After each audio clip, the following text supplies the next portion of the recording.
Before we move on to lateral resolution, let's do another question on axial resolution. Decreasing the pulse duration will lead to what? Is it A, longer spatial pulse length, or SPL? Is it B, decreased axial resolution? Is it C, shorter SPL? Or is it D, no change in SPL?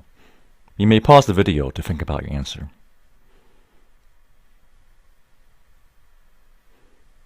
The correct response is C, shorter SPL. Shorter pulse duration, in the temporal aspect, is synonymous with short SPL, the spatial resolution. Shorter PD leads to increased axial resolution, which is desirable for ultrasound resolution. Lateral spatial resolution. What is the definition? It is the minimal resolvable distance between reflectors in a direction perpendicular to beam travel. In some sense, it equals the beam width. This illustration shows the beam width as defined within the confines of the ultrasound beam. There are 3 particles, 1, 2, and 3. Depending on the beam width in relation to the reflectors in question, you can decide whether it is resolvable or not. In the case of items 1 and 2, they are resolvable because one is in the path of the beam, whereas the other is outside the path of the beam. On the other hand, particles 2 and 3 cannot be resolved, and they blend together because they're both within the beam path. Beam width is a function of wavelength or frequency, first and foremost. It's also a function of the piezoelectric transducer diameter, which we'll go into more detail later on in this lecture. Third function is the distance from the transducer, which again we'll describe in more detail during the beam forming section of this lecture. In summary, in terms of axial spatial resolution, it depends on the frequency or wavelength and the pulse duration or bandwidth, whereas lateral resolution equals the beam width, which is a function of frequency, wavelength, and transducer design. Let's do another question. If the number of pulses increases while the frequency of the ultrasound transducer remains the same, the axial resolution does what? Is it A, it remains unchanged? Or is it B, it worsens? Or is it C, it improves? You may pause the video. The correct response is B, it worsens the axial resolution. Remember, for the same operating frequency, a larger number of pulses will lead to worse axial resolution. Conversely, decreasing the pulse number will improve the axial resolution. We'll now discuss ultrasound beam shaping and focusing in this segment. It is entirely dependent upon the application of the Huygens principle of wavelet formation and incorporation. Consider an ultrasound point source, as denoted by the blue dot. A wavefront will be generated from this point source as it traverses towards the body tissue. The white line denotes the wavefront, which serves as the termination point of the various vectors emanating from the ultrasound point source. It expands with time as it traverses spatially towards the body tissue. Ultimately, these Huygens wavelets can be added together to form the resulting wavefront of the transducer output. By adding the intensities of the wavelets, you can sum them all up to describe the final wavefront formation.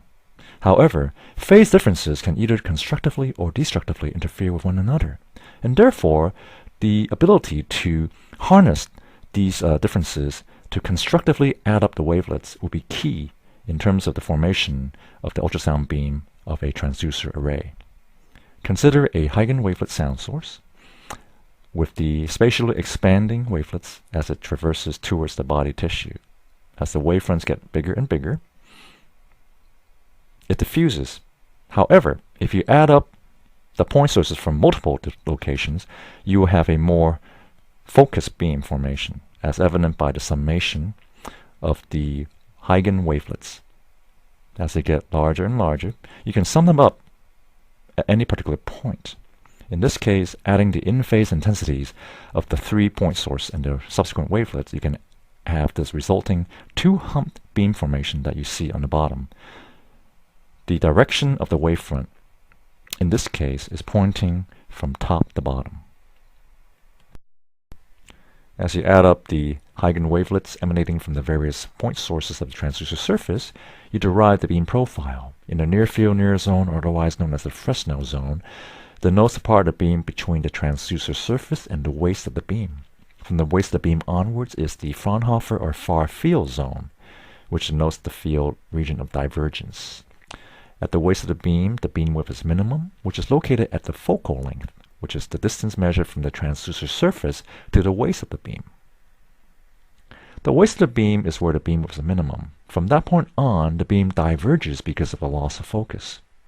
For a single piezoelectric element transducer, a focal zone is defined whereby the width of the beam during this length of the beam is less than or equals to 2 times the minimum beam width.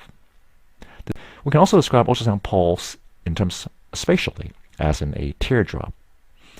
A fat teardrop is an apt description of the spatial ultrasound pulse in terms of the 2 dimensions. You have the horizontal dimension, which is the pulse diameter, and you have the vertical dimension of the teardrop, which is the SPL, or spatial pulse length, that we described in the previous segment. In general, the pulse diameter is much greater than the SPL. As you know, SPL is proportional to the pulse duration. Therefore, pulse diameter is much greater than pulse duration. In terms of beam travel, if you imagine a series of ultrasound pulses in the form of teardrops, as it leaves the transducer surface and travels through the Fresnel zone, it gets smaller and smaller in terms of the pulse diameter as it approaches the focal length.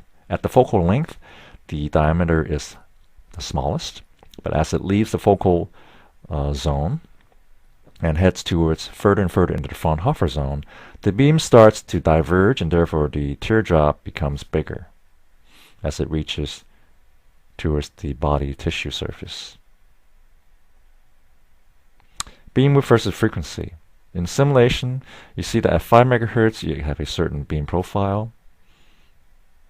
At 10 MHz, the simulation shows that the beam profile got narrower, which is synonymous to a smaller beam width. At 20 MHz, the situation improves even further.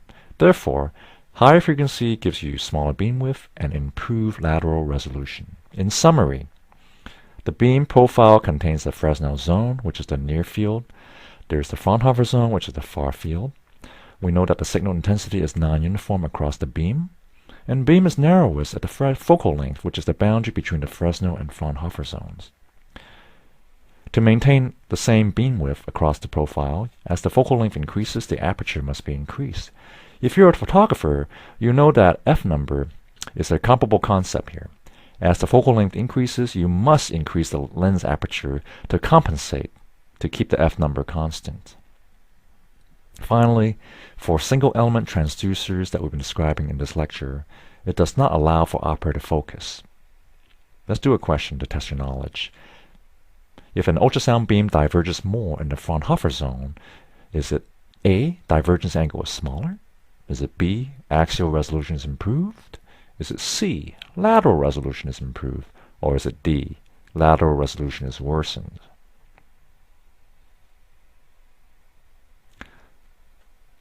The correct response is D, lateral resolution is worsened. Remember, the divergence occurring in the Fraunhofer zone implies an increased divergence angle. And the key point here is that the resulting beam width becomes larger, leading to worse lateral resolution.